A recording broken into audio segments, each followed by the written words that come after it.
ચલાલા નગરપાલિકાની ચૂંટણી યોજાઈ રહી છે ત્યારે 107 દાવેદારો દ્વારા ફોર્મ ઉપાડવામાં આવ્યા હતા, જેમાં રાત્રિ દરમિયાન સેલ્સની કામગીરી હાથ ધરવામાં આવી હતી। ત્યારે આ કાર્યક્રમમાં ધારાસભ્ય જેવી કાકડિયા, જયંતિભાઈ પાનસુરિયા, જયરાજભાઈ વાળા, હિંમતભાઈ બાલુબાપુ સહિતના આગેવાનોની હાજરી જોવા મળી હતી, જેમાં ભારતીય જનતા પાર્ટીના કાર્યકર્તાઓમાં ભારે ઉત્સાહ જોવા મળી રહ્યો છે।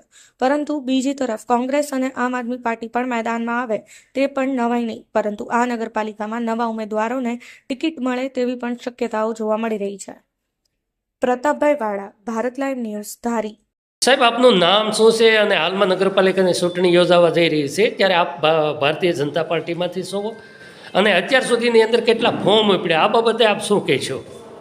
ભારત માતા કી જય, વંદે માતરમ। મારું નામ રાવતભાઈ વાળા, ચલાલા શહેર ભાજપ પ્રમુખ।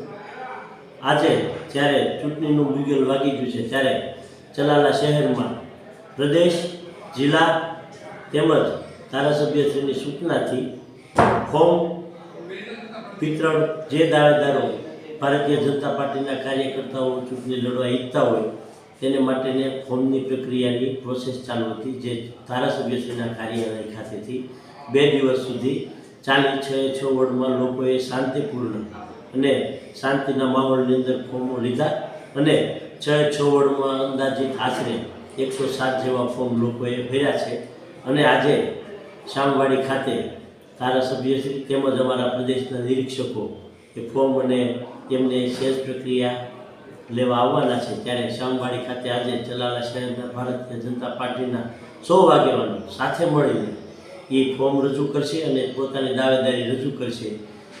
તે કાર્યક્રમ આજરોજ શામવાડી ખાતે રાખવામાં